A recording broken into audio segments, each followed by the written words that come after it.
ভারতের হাওড়ার ডোমজুর আজাদ হিন্দ কলেজে ছাত্রীদের বোরকা ও হিজাব নিষিদ্ধ করা হবে বলে চরম হুঁশিয়ারি দিয়েছিলেন স্থানীয় বিজেপির কট্টর সমর্থক রাজীব মহান্তে। কলেজের কোনো ছাত্রী বোরকা পরলে তাকে দেখে নেওয়া হবে বলেও হুমকি দিয়েছিলেন তিনি। সামাজিক যোগাযোগ মাধ্যমে এমন একটি ভিডিও ছড়িয়ে পড়লে তা মুহূর্তেই ভাইরাল হয়ে যায়। অনেকেই রাজীবের এমন মন্তব্যের তীব্র নিন্দা জানান।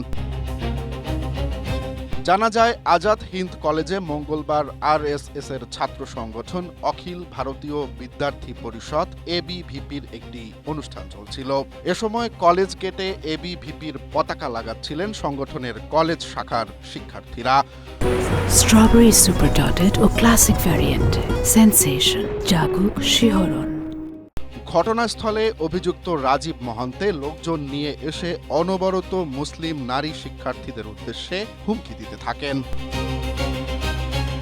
এক পর্যায়ে রাজীব বলতে থাকেন, বোরকা পরলে দেখে নেওয়া হবে, ওড়না ও হিজাব পরলেও দেখে নেওয়া হবে।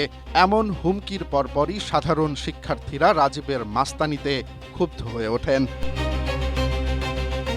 অবশেষে তুমুল সমালোচনার মুখে ক্ষমা চেয়েছেন অভিযুক্ত রাজীব মহান্তে। তিনি নিজের দোষ স্বীকার করে বলেন, আমার ভুল হয়েছে, কথাটি আমি আবেগ থেকে বলেছি, এটা বলা আমার মোটেই ঠিক হয়নি।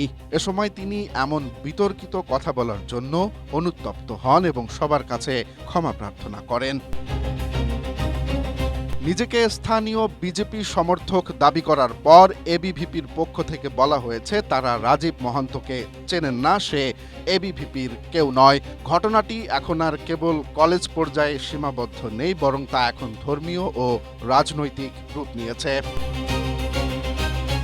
কলেজ কর্তৃপক্ষ অবশ্য এ ঘটনার সঙ্গে তাদের কোনো সম্পৃক্ততা নেই বলে নিশ্চিত করেছে।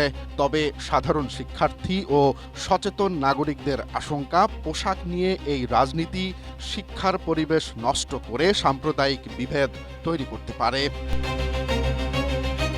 Romance Talukdar, Asia post.